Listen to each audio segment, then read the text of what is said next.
Dice Jesús que en el mundo tendréis aflicción, pero ¿qué cosa? Pero confiad, yo he vencido al mundo. En una ocasión le pregunté a la iglesia si sabían cuando a veces decimos, hermano, Dios te bendiga, ¿qué queremos decir para ese hermano? A veces decimos a la gente, Dios te bendiga, pero a veces no hemos entendido bien lo que significa esa palabra cuando usted le dice a un hermano, Dios te bendiga. Yo le digo a usted que cuando usted le dice a alguien, Dios te bendiga, usted le está diciendo a esa persona, mira, deseo para ti todas las bendiciones de Dios y todo el bien de Dios sobre tu vida. Y también deseo que todo mal que pueda venir sobre ti, el Dios de gloria lo quite. ¿Cómo decir amén? Entonces, igual que Dios te bendiga, no, para mí, a ver, ¿cuántos de ustedes tienen el Espíritu Santo? Levanta la mano. Bueno, pues todo el que tiene el Espíritu Santo está bendecido por Dios. Entonces, lo que hay que decirle a los hermanos, que Dios te siga bendiciendo. Porque todo hijo de Dios tiene la bendición, todo hijo de Dios. Y es importante esto como cristiano, porque usted va a actuar según usted cree que es. Usted va a actuar según usted cree que es. Y es muy necesario que hoy en día, más los desafíos que está enfrentando la iglesia de Cristo, más todas las adversidades que se presentan en el mundo, donde quiera que estemos, pues es importante que sepamos que somos embajadores de Cristo, no somos cualquier cosa. Entonces, pero no falta la lucha. Y cuando miramos el Antiguo y Nuevo Testamento, estos hombres de Dios también tuvieron lucha. Tuvieron aflicciones, pero vamos a ver cómo reaccionaban. Y a mí me gusta mucho hablar de David, el rey David. El rey David, que es un ejemplo de lo que es una persona cristiana, lo que es una persona rendida a Dios. Yo les invito, si pueden, abrir su Biblia en el libro Primera de Samuel, en el capítulo 30, y vamos a ver ahí algo para empezar, en esta porción de la palabra de Dios. Y quisiera, ojalá, que es mi deseo, que el Señor pueda, una vez más, como se oraba ahorita, que el Señor manifieste una vez más su presencia y podamos entender bien las bendiciones que tenemos y lo que somos y lo que tenemos en Jesús, a pesar de las luchas, a pesar de las adversidades. Y en Primera de Samuel, capítulo 30, versos 1 y 3, dice la palabra de Dios. Es cuando David derrota a los amalecitas. Y dice Primera de Samuel 31, cuando David y sus hombres vinieron a Siclac al tercer día, los de Amalec habían invadido el Neguez y a Siclac, y habían asolado a Siclac y le habían prendido fuego. Dice el verso 3. Vino pues David con todos los suyos a la ciudad, y aquí que estaba quemada, y sus mujeres y sus hijos e hijas habían sido, ¿qué cosa? Llevados cautivos. Llevados cautivos. Oremos. Padre, vamos a ti porque entendemos que separados de ti nada podemos hacer. Tú eres nuestro Dios, tú eres nuestra fuerza, nuestra esperanza. Tú eres, oh Dios mío, nuestro Padre Celestial, y te pido en el nombre de Jesús que tu Espíritu Santo se manifieste. Oh Dios mío, te pido que tú pongas palabras en nuestra boca. Señor, oh Dios mío, neutralizamos toda adversidad, toda obra del enemigo, y echamos fuera, oh Dios mío, toda táctica, oh Dios mío, del diablo que quiera perturbar y quiera afectar y quiera obstruir toda bendición que tú tienes para tu iglesia. Te pido, Padre, que tú te manifiestes, porque la bendición tuya es la que enriquece y no añade tristeza con ella. En tus manos estamos, Señor. Gracias porque podemos compartir tu palabra. Gracias porque tú nos das este gran privilegio de poder hablar de ti, Señor, de lo que tú eres y de lo que tú has hecho en favor del ser humano. En tus manos estamos, por Cristo Jesús. Amén y amén.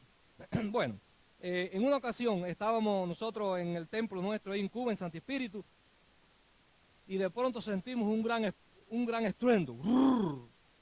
Y salimos para la calle a ver qué había pasado. Y había pasado es que la vecina, una casa que está pegada al templo, se le había derrumbado el techo completamente. La suerte es que la mujer se estaba bañando. Quiere decir, la mujer, la pobre, salió después entre los escombros y muy angustiada, muy agobiada y verdad, muy perturbada. Pero eso tipifica a veces lo que puede pasar en nuestras vidas, que de pronto puede haber una noticia y nos puede impactar y aparentemente todo se derrumba, el día se pone negro, hay una tormenta de pronto. Y a David le pasa eso. Cuando miramos la vida de estos hombres de Dios, quizás podemos identificarnos con muchas de sus situaciones y podemos entender lo que ellos estaban pasando. David, hombre de Dios, no esperaba encontrar esta situación cuando llega al campamento. Cuando él llega al campamento ve que todo estaba destruido, sus seres queridos se lo llevaron cautivo. Quiere decir que una situación bien tétrica, una situación bien difícil, una situación bien deprimente, una situación que él nunca pensó que por su mente iba a pasar. Y a veces pasa eso en nuestras vidas. A veces en nuestras vidas llegan situaciones que uno dice, yo nunca pensé que esto me iba a pasar a mí. Porque nos sorprende. Y David no estaba exento y los hombres de Dios no están exentos y eso es lo que nos gusta y me bendice de la palabra de Dios que muestra a los hombres tal como son, con sus luchas. Pero también muestra al Dios de gloria obrando en medio de esas luchas. Y entonces es importante, pueblo de Dios, que esto lo tengamos bien presente. David no esperaba encontrar esto. Y a pesar de este dolor que sentía David y sentía en su corazón, mira lo que dice el verso 4, muestra el dolor que ellos tenían, dice el verso 4, entonces David y la gente que con él estaba alzaron su voz y ¿qué hicieron? Dice que lloraron. Dice que lloraron, pero mira, dice que lloraron hasta que le faltaron, ¿qué cosa? Las fuerzas para llorar. Quiere decir, fue una situación bien dura, fue una situación bien difícil, fue una situación bien adversa. Algo que los estremecía completamente, algo que a ellos, de verdad, mis queridos hermanos, a este hombre le destrozó el corazón. Pero ahí no termina la aflicción de David. Ahí no termina el dolor de David. A pesar de este dolor que tenía él, recuerden que David era el líder de ese grupo, pero a pesar del dolor que tenía David, se le añade otro dolor más. ¿Cuál es otro dolor más? Que se le añade en David según la Biblia. Según este pasaje, ¿qué otra aflicción más se le añade a David en medio de este problema? Lo vemos en la primera parte del verso 6. La gente de David querían apedrear a David. Verso 6, mira lo que dice la palabra. Y David se angustió mucho, ¿por qué? Porque el pueblo hablaba de apedrearlo. Hablaba de apedrearlo. Quiere decir, ¿qué nos quiere decir este verso 6? Nos quiere decir que los seguidores de David decían, nos ha pasado esto por tu culpa. Nos ha pasado esto porque tú tienes la culpa, David. Y tristemente nosotros los humanos, cuando tenemos un problema, cuando tenemos una situación, en vez de enfocarnos en resolver el problema, ¿qué es lo primero que hacemos? Buscar un culpable. Eso pasa en el matrimonio, eso pasa en cualquier relación. Lo primero que, aún en la iglesia, entre congregación y pastor, esto pasó por el pastor. Esto pasó porque el pastor tiene la culpa. Esto pasó y siempre buscamos un culpable, pero hermanos y hermanitas mías, ¿qué resolvemos nosotros con hallar un culpable y que el problema siga? ¿Qué hacemos nosotros con buscar un culpable y proyectarnos en buscar un culpable y que el problema siga? Y esta gente cayeron en este error. ¿Cómo estaba el corazón de David? ¿Cómo está cuando tú quizás llegas a tu casa y tienes un problema y alguien te dice, tú eres el culpable? Pero ¿qué si yo no quiero que hubiese existido este problema? Yo no quiero que este problema hubiese existido. Y entonces a pesar de este problema me estás echando la culpa. ¿Cómo me siento en vez de apoyarme, en vez de animarme, en vez de decir vamos a unirnos para juntos enfrentar el problema? Aparte de eso, me estás acusando, me estás aplastando. No sé si me entiende lo que estoy hablando. Pero así es la vida nuestra. Vivamos donde vivamos. Vivamos donde vivamos. Por eso debemos cada día evaluar nuestro andar. Debemos cada día mirar nuestro andar. Ahora, ¿qué hizo David? ¿Qué hizo David y cómo actuó David cuando todo se derrumbaba? ¿Qué hizo David cuando de verdad el mundo le vino encima? Él se vio solo. Sus amigos le dieron la espalda. Se vio solo. No hubo una mano que lo consolara, sino solamente había manos que lo señalaban como único culpable. David era, como decimos, el chivo expiatorio. Pero ¿qué hizo David? ¿Qué harás tú cuando te sientas en una situación como esta? ¿Qué debemos hacer? Mira David lo que nos enseña. David hizo algo muy necesario. Ahí vemos en el verso 6 la última parte. Después que la gente le acusaba, en el verso 6 dice que David se fortaleció en Jehová su Dios. David se fortaleció. Porque dice la Biblia que él da esfuerzo alcanzado. El único que multiplica por cero y da algo se llama Jesucristo. Todo producto que usted multiplique por cero da cero. Pero dice la Biblia que Él da esfuerzo alcanzado y da fuerza a aquel que no tiene ninguna. Quiere decir que el poder de Cristo multiplicado por cero fuerza mía da un poder infinito. Ese es el Dios que tenemos. Ese es el Dios que adoramos. Ese es el Dios que está con la iglesia. Entonces, hermanos, debemos entender esto. David se fortaleció en Dios. David buscó la fuerza de su Dios. Y eso es importante. En medio de un problema, en medio de una situación, ¿qué tú haces? ¿Qué yo hago? ¿Qué estamos haciendo en medio de la adversidad? El problema de David era grande, pero su Dios era y es más grande que su problema. Es un Dios que lo controla todo. Dios es fiel. Oye bien esto, Dios es fiel y Dios es infinito en poder. Y si Dios es fiel, Dios va a cumplir lo que te ha prometido. Pero si Dios es infinito en poder, nada podrá obstaculizar de bendecirte lo que Él ha prometido. Porque Dios es todopoderoso. No es cuestión de religión. No es cuestión de religión. Es cuestión de relación con Jesucristo. La religión es lo que produce son seres amargados, seres frustrados. Pero el cristianismo trae paz al corazón. El cristianismo trae seguridad. El cristianismo trae esperanza. La religión te exige, haz esto, haz esto, haz esto. El cristianismo te dice, te quiero bendecir, quiero cuidarte, porque quiero que tú estés conmigo todos los días, dice el Señor. Es una diferencia total entre la religión y el cristianismo. Es una diferencia abismal. Por eso, hermano, vamos de verdad, ojalá que podamos entender y vemos qué es para usted fortalecerse en el Señor. Dice que David se fortaleció en el Señor. Bueno, ¿qué es fortalecerme en el Señor? Pregunto yo. ¿Qué es fortalecerme en el Señor? Bueno, fortalecerse en el Señor significa confiar en lo que la Biblia dice. Fortalecerse en el Señor, dice la Biblia, que el Señor pelea por mí. Dice la Biblia que el Señor va a estar conmigo siempre. Dice la Biblia que en Él soy más que vencedor.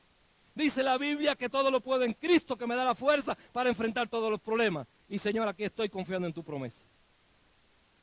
¿Hasta dónde las promesas de Dios son reales en nuestros corazones? ¿Hasta dónde las promesas de Dios son reales en nuestras vidas? David se fortaleció en Dios. Fortalecerse en el Señor es buscar su dirección en medio de las circunstancias de la vida. Y eso fue lo que hizo David. Mira, el verso 8 de este mismo capítulo dice la palabra de Dios. Y David consultó a Jehová diciendo, ¿perseguiré a estos moradores? Él no partió de entrada. Él no se dejó llevar por impulso. Él busca la dirección de Dios. En medio de los problemas, ¿hasta dónde estamos buscando la dirección de Dios? Y dice, David consultó a Jehová diciendo, ¿perseguiré a estos moradores? ¿Los podré alcanzar? Y él les dijo, síguelos, porque ciertamente los alcanzarás. Y de cierto, ¿qué cosa? Librarás a los cautivos. Eso es fortalecerse en el Señor. En medio de la prueba, en medio de la adversidad, debemos descansar, confiar en las promesas de Dios. David podía de verdad encontrar y rescatar a sus familiares. Dios estaba con él. Dios obra de una manera increíble. Dios obra de una manera tremenda. Dios obra de una manera que tú y yo nunca pensamos. Dios obra de una manera, es el Dios de lo imposible, es el Dios de los milagros. Yo digo, Dios, nuestro Dios es el Dios de los milagros. Es el Dios que hace maravillas. Ustedes se imaginan, imagínense el pueblo de Israel en el desierto sediento y de pronto Dios le dice a Moisés, háblale de una roca que eso, y de la roca va a salir agua. Eso es una cosa que humanamente no tiene lógica. Pero ese es nuestro Dios. Ese es nuestro Dios. Me acuerdo en una ocasión, según he oído, yo no conozco mucho la cultura americana, pero según tengo oído, dice que aquí para que alguien se te acerque al lado tiene que ser un milagro. Para que alguien se te acerque y hable contigo, aquí en este país dice que es un milagro eso. Y me acuerdo en una ocasión, hace años, yo iba a Texas, invitado por una iglesia bautista que quería que le diera unos temas allá. Y llego al aeropuerto de Miami, el vuelo era Miami, Atlanta, Dallas, porque era en Fort Worth. Iba a dar unos temas ahí en la iglesia sobre el liderazgo y un programa bastante bien organizado. Y a las 4 de la tarde llego al aeropuerto. Cuando llego a las 4 de la tarde, llego ahí al señor, por cierto que era cubano, y entonces le dije, mira, me sacaron el pasaje de allá de Texas. ¿Cómo te llamas? No, me llamo Héctor Bermúdez. Sí, mira, a ver. Ok, sí, mira, agarro, eran las 4 de la tarde, el avión debía salir a las 5:30. Pero ¿qué pasó? Hubo un mal tiempo en Atlanta y retrasaron el vuelo. Llegó a las 8 de la noche y yo estaba en Miami. Estaba sentado ahí. Lo único que tenía en mi bolsillo eran $10. ¿Qué son $10? Para un viaje tan largo. Y si me lo como ahora, después, ¿qué voy a hacer? Y estaba ahí sentado. Llegó a las 9 de la noche. Ya llega el momento, no sé si usted lo ha experimentado, que ya el hambre pasa de ser hambre a dolor. ¿No es así? Y estaba sentado. Pero Dios es Dios. Dios es Dios. Y de pronto se me acerca un señor bien vestido. Y me dice, ¿usted no ha comido? ¿Eso puede pasar en Estados Unidos? Que se acerque una persona y te diga que no te conoce, que tú no sabes quién es. Usted no ha comido.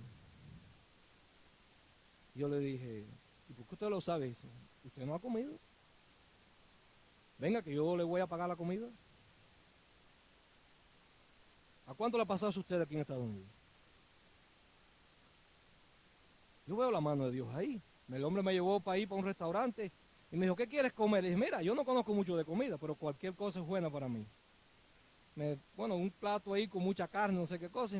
Cuando me la comí, el hombre me dijo, vamos, me llevó para el mismo asiento, no estaba ahí, que estaba vacío, por cierto. Me dijo, pastor, que Dios le bendiga. Y se perdió el hombre. Ahora, ¿cómo explicas eso? Leo, ¿cómo explicas eso? ¿Cómo usted explica eso? Dios hace milagros. Dios hace milagros. Yo tengo un mensaje que prediqué en la iglesia que dice, tú nunca estás solo. Basado en esas experiencias. Dios siempre está con nosotros.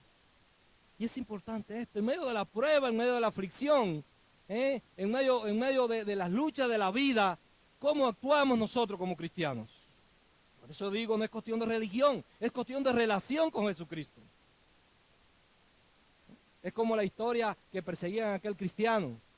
Lo estaban persiguiendo y tenía 4 o 5 personas atrás que lo estaban persiguiendo y él orando, Señor, líbrame de esta gente, Señor, líbrame de esta gente. Y habían unas cuantas cuevas.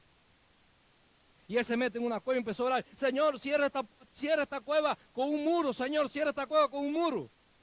Y de pronto lo que vio fue una arañita. Y la arañita empezó ahí a tejer y dice el hombre, ay, Señor, yo quiero un muro, no una arañita. Y oía la voz de sus perseguidores. Y cuando se paran frente a la cueva, y él dijo, bueno, hasta aquí ya. Cuando se paran, uno le dice al otro, no, ahí no vamos a entrar porque mira, está la telita de araña ahí. Si alguien entra a la telita de araña, no está. ¿Entiende lo que estoy hablándole? Ese es el Dios que tenemos. Ese es el Dios que tenemos. Entonces nosotros a veces complicamos a Dios. Nosotros somos los que complicamos a veces a Dios con nuestro espíritu muchas veces, que queremos esto y queremos complicar las cosas. Mi hermano, Dios es un Dios que quiere bendecirte, solamente ríndete a Dios. Solamente ríndate a Dios y confía en Él, de corazón, mis queridos hermanos, en medio de las pruebas, en medio de la lucha, aunque todo parezca que no hay salida, en Cristo siempre hay salida. Dile al que está a tu lado, en Cristo siempre hay salida, díselo, a ver. En Cristo siempre hay salida, díselo. Díselo otra vez, en Cristo hay salida siempre. Siempre hay salida. Siempre hay salida. Yo le voy a poner un ejemplo bíblico a un hombre que también todo se derrumbó, según el Evangelio de Marcos. En el capítulo 5 está Jairo ahí, mira cómo actúa Dios. En el capítulo 5, miren, vamos a Marcos 5 para que ustedes vean. También a este hombre se le derrumbó el mundo. También este hombre su día se puso gris, diría que negro completamente. En Marcos 5, Jairo tiene una hija. Jairo tiene una hija. Y mira lo que sucede. Jairo está hablando con Jesús. Jairo está hablando con Jesús de pronto. Mira lo que sucede. Marcos 5:35. Y mira cuando ya... Marcos 5:35. Mira lo que dice la palabra de Dios. Para que ustedes vean. Dice que mientras él aún hablaba, mientras que Jairo hablaba con Jesús, Jairo estaba presentando su dolor a Jesús. Jairo estaba presentando su angustia a Jesús, que eso lo hacemos nosotros. Y mientras él aún estaba hablando, ¿qué pasa? Dice, mientras él aún hablaba, vinieron de su casa del principal de la sinagoga diciendo, ¿qué le dijeron? Tu hija ha muerto. No moleste más al maestro. Tu hija ha muerto. Cuando la noticia de la muerte de la hija llega a oídos de Jairo, ¿cómo usted cree que se sentiría Jairo? Su corazón se consumiría. Yo a veces oigo personas que dicen, no, yo quiero fulano como un hijo, yo respeto los conceptos. Pero no sé, quizá yo estoy seguro que a mí me falta amor. Pero yo por mucho que quiera otra persona, yo jamás los voy a querer como mis hijos. Porque el amor lo hacía un hijo. es un amor con una ternura. Es un amor que usted hace por su hijo lo que usted no es capaz de hacer por usted. Porque el amor hacia un hijo es único. Entonces, ¿cómo se sentiría Jairo cuando de pronto le llegan y le dice, no molestes más al maestro, tu hija ha muerto? No lo molestes más. ¿Qué quiso decir esa persona a Jairo? ¿Qué le quiso decir esta voz a Jairo? Le quiso decir, Jairo, tu problema no tiene salida. Tu problema no tiene solución. Jairo, tú estás en un túnel sin salida. Jairo, tú no tienes salida ya a tu problema. Olvídate de eso y olvídate de ese problema, que tú no tienes solución en medio de esta situación. No existe salida para ti, Jairo. No existe salida. Ahora, ¿cómo reacciona Jesús en medio de esto? Pero antes, ¿cómo cataloga la voz, esta voz, cómo cataloga Jesús? ¿Qué dice de Jesús? ¿Cómo cataloga esta voz a Jesús? ¿Sabe cómo lo cataloga? ¿Qué le dice? No moleste más al maestro.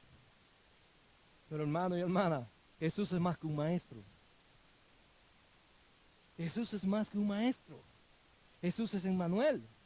Jesús es el Dios todopoderoso manifestado en carne. Entonces es importante cómo tú ves a Jesús. Tú lo ves distante. Tú ves a Jesús allá, que tú tienes que ganarte tu amor, que si me porto bien, papá me da el caramelito, y si me porto mal, papá no me da el caramelito. No, hermano, si tú piensas así o si yo pienso así, eso es religión. Dios te ama porque quiere amarte. ¿Puedes decir amén? Dios te ama porque Él quiere amarte, porque nada en nosotros estimula el amor de Dios. Pero Él quiso amarnos. Él quiso amarnos. Y entonces esta voz dice, no moleste más al maestro. Jesús es más que un maestro. Jesús es el Dios eterno. Por el poder de la palabra de Jesús, creó todo lo que existe. Jesús venció la muerte. Jesús está intercediendo del lado en el trono, del lado del Padre Celestial, intercediendo por ti y por mí. Y si Jesús es con nosotros, ¿quién contra nosotros? Entonces, esa voz que a veces llega a nuestros oídos, tiene dos características. Una, minimizar a Jesús. Otra, decir tu caso no tiene salida. ¿Has oído esa voz alguna vez? ¿Has oído esa voz que te está diciendo tú no tienes salida? Pasan los días, pasan las semanas y no hay una solución a mi problema. Oro por ese problema y no hay salida y no hay solución, y la voz te dice no hay solución, no sigas orando que no hay solución, y la voz incluso te va a decir recuerda que no hay solución porque la semana pasada hiciste este pecado. Y tú te pones más triste. Porque la meta de esa voz es que tú seas un triste cristiano. Y cuando tú eres un triste cristiano, no le vas a hablar a nadie de Jesús. Porque cuando tengo tristeza en mi corazón, no le tengo deseo hablar a nadie de Jesús. Pero cuando el gozo del Señor, como dice Nehemías 8:10, es nuestra fortaleza, tú vas a ser un evangelista agresivo en tu trabajo, donde quiera que tú estés, le vas a hablar de Jesús. Porque el diablo quiere que tú seas un triste cristiano. Y esa voz que viene de los demonios, esa voz que constantemente está tratando de hacer una cabeza de playa en tu mente, porque el diablo dice, si logro dominar su pensamiento, voy a dominar su comportamiento. Esa voz te dice, tú no tienes solución, tu caso no tiene salida. Mira, el culpable es este de tu problema, porque lo de él es enemistarte con el pastor, con otro hermano de la iglesia, y que en tu corazón haya un dolor, una ira, en tu corazón haya una falta de perdón, porque esas son puertas abiertas al demonio.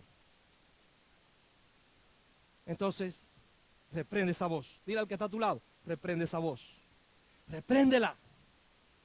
Repréndele esa voz, porque dice la Biblia que nuestra lucha no es contra carne y sangre, sino contra principados, contra huestes de maldad que operan en las regiones celestes. Y le voy a decir algo, el diablo no descansa ni el domingo.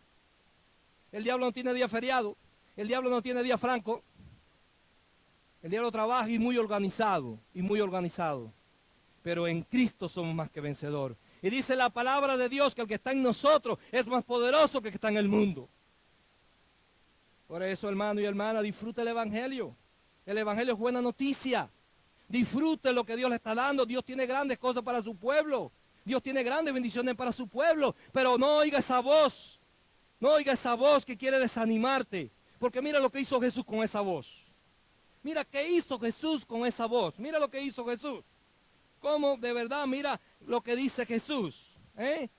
Jesús, mira lo que le dice Jesús en el verso 36.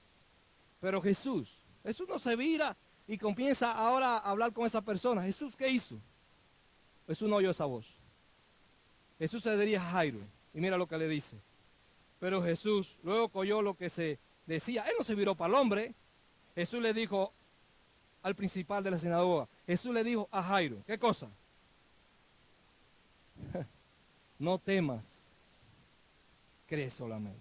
Y siempre donde quiera que predico digo algo, este mandamiento no temas viene 366 veces en la Biblia. Uno para cada día y uno también para el año bisiesto.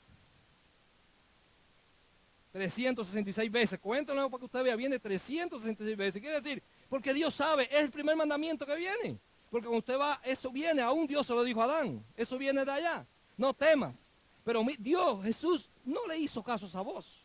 El diablo quiere que tú le hagas caso a esa voz. Jesús no le hizo caso a esa voz. Jesús le dijo, no temas. Jesús lo único que le dijo, mira Jairo, cree solamente. No temas, cree solamente. ¿Qué está diciendo Jesús a Jairo? Jesús le está diciendo a Jairo, Jairo, evita que tu corazón se llene de desconfianza. Evita que tu corazón se llene de duda. Evita que tu corazón se llene de desesperanza. Jairo, llena tu corazón de la fe en mí. Jairo, pon tu esperanza en mí. Es lo que le estaba diciendo Jesús. El diablo quiere llenar tu corazón de desesperanza. Y el diablo, tú puedes tener un problema. Yo no sé cuál es tu problema. Dios lo sabe, qué es lo que hace falta. Y el diablo está diciendo, tú no tienes salida, tú no tienes solución. Pero reprende esa voz. Reprende esa voz en el nombre de Jesús. Y vemos cómo, mis queridos hermanos, aunque Jesús oyó esas palabras de los mensajeros, no le prestó atención. Y con majestuosa calma rehusó por completo dar oído a los mensajeros. Son mensajeros de muerte. Son mensajeros de muerte. Son mensajeros de desesperación. Por eso reprendamos y cerramos oídos a los mensajeros de desesperación. Y esto que le voy a decir, yo no quiero ofenderlo. Quizá aquí no pase, pero en Cuba pasa mucho. Yo le digo a la iglesia allá en Cuba, hermanos y hermanas mías, si nosotros creyéramos la Biblia como creemos los chismes, ¿qué clase de cristianos somos? Eso aquí no pasa. ¿No es así, Carmen? Aquí no pasa eso. Yo sé que aquí no hay problema ninguno. Pero en Cuba hay un problema con eso, pero yo sé que ustedes aquí no. Yo sé que la Coca-Cola borra ese mal. Es un mini, El chisme es como el comején. ¿Ustedes saben lo que es el comején? Que usted no lo ve, pero come por dentro. Y entonces cuando viene alguien y me dice, mira Héctor, ¿tú sabes lo que me dijeron de ti? ¿Qué te dijeron? Me dijeron, no, fulano me dijo esto, esto. Ah, sí. Y él es esto y esto y esto. Y si creyéramos los chismes como creemos, si creyéramos la Biblia como creemos los chismes, fuéramos tremendos cristianos. Porque esas voces de muerte, esas voces de muerte se encargan de que esa palabra negativa, que esa palabra desalentadora, que esa palabra que inyecta y siembra contienda en el pueblo de Dios, coja fuerza en nuestra mente. Y entonces somos cristianos amargados. Por eso, hermanos y hermanas, ojalá que podamos entender esta verdad y oír siempre la voz del Espíritu Santo. Como dice la palabra en hebreo, si oyeres hoy su voz, no endurezcáis. Oye la voz del Espíritu Santo. Oye esa voz que te dice, con amor eterno te he amado. Oye esa voz que te dice, yo peleo por ti. Tú estate tranquilo. Oye esa voz que te dice, para mí no es imposible. Yo soy el que transformo el lamento en baile. Yo soy el que transformo la mayor tempestad que haya en una calma incomparable. Yo soy el que estoy contigo. Si tú piensas que si Dios dio a Jesús por ti, Él te va a abandonar, nunca te va a abandonar. Él dice, estoy contigo todos los días hasta el fin del mundo. Por eso entiende esto, tú no estás solo nunca. Y reprende esas voces negativas, esas voces que te quieren desalentar, esas voces que te dicen, ¿para qué vas a hacer esto? ¿Para qué vas a hacer aquello? No, reprende eso y oye la voz del Espíritu Santo. Y sé sensible a esa voz. Por eso, mis queridos hermanos y hermanas, ¿qué pasó con Jairo? Vemos que Jairo tenía miedo. No es fácil. No es fácil. Pero en medio de la duda, en medio de la tormenta, rindámonos a Dios. Por eso quiero recordarles un pasaje muy hermoso en el libro de Job. Y ya estoy terminando con esto. En el libro de Job, mira lo que dice Job en medio de su prueba. En medio de su dolor, mira lo que dice Job. En medio de su aflicción, mira lo que dice Job. Job 19, 25 dice, yo sé que mi Redentor vive. ¿Puede decir eso? ¿Puede decir eso en esta mañana? A ver, dígalo. Yo sé que mi Redentor vive, dígalo.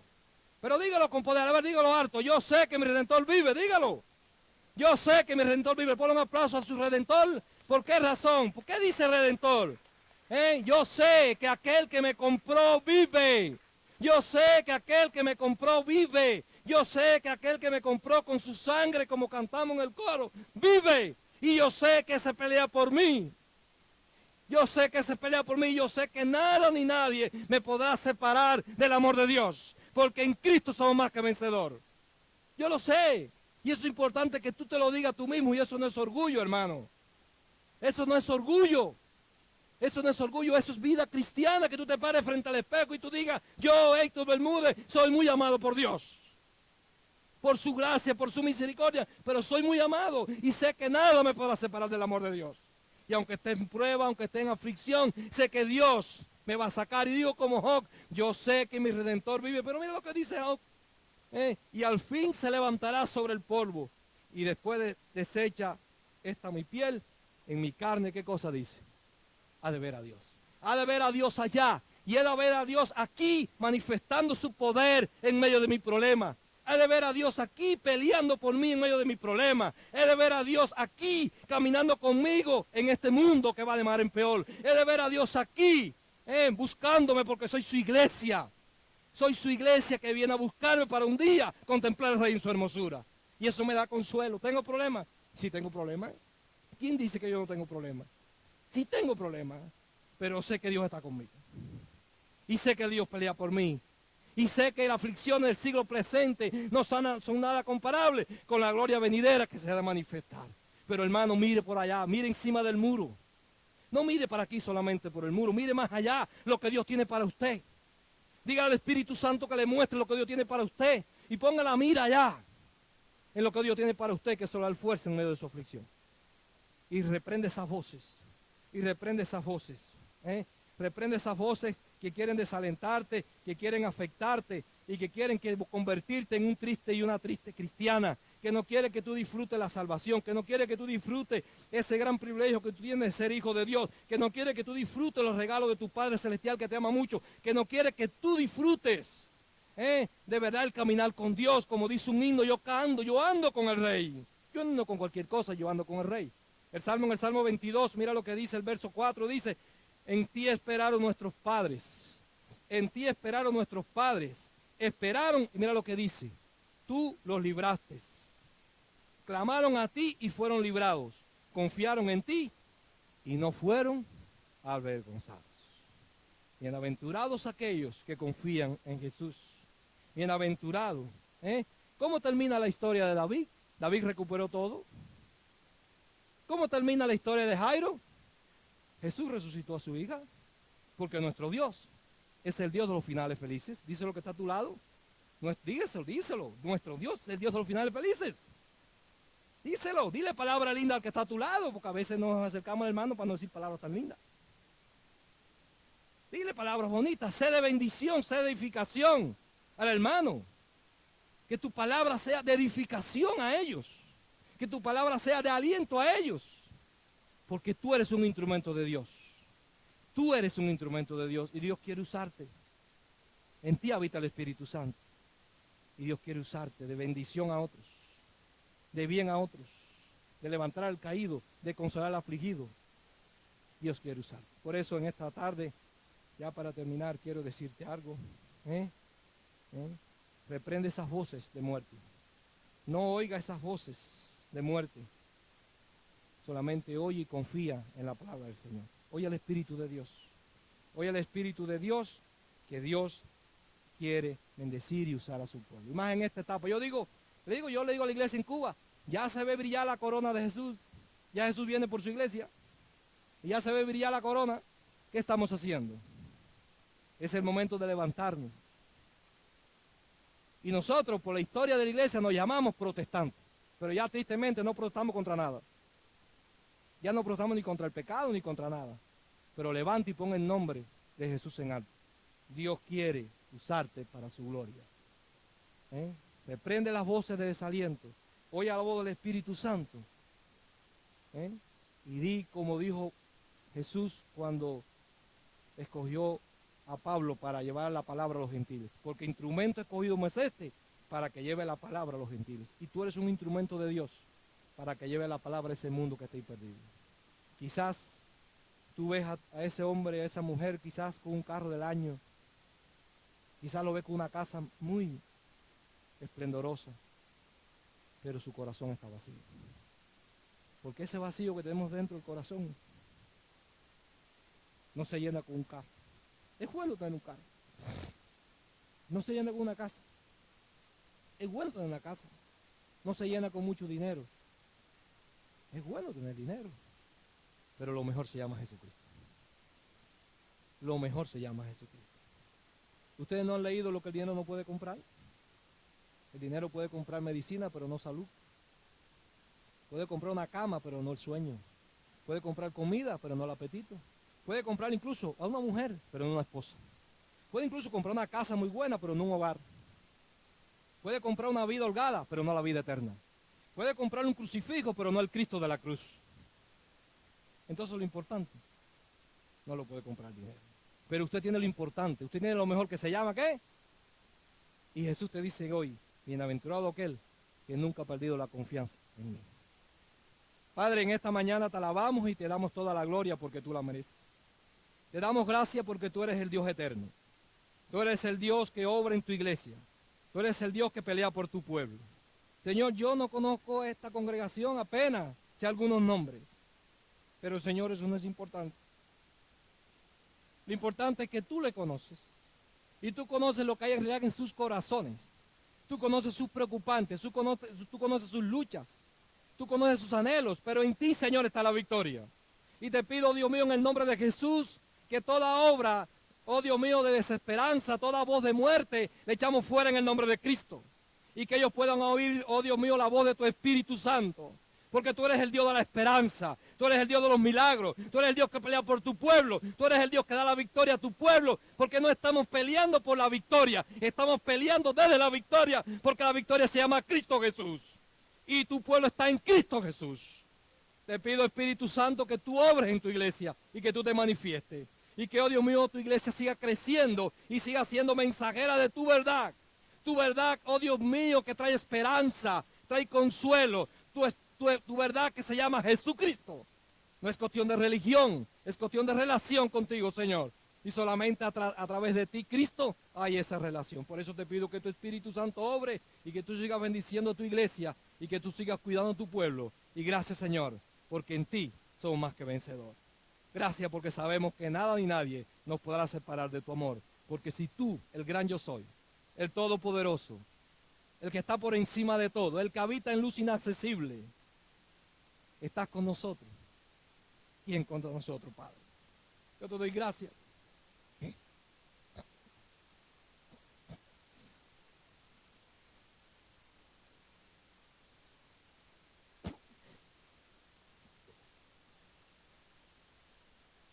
Y te alabo, Señor, por eso.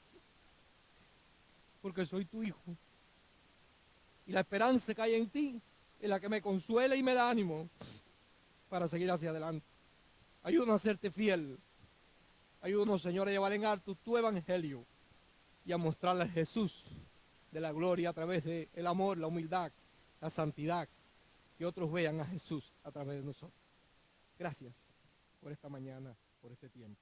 Por Cristo Jesús. Amén. Amén. Que Dios le bendiga, hermano.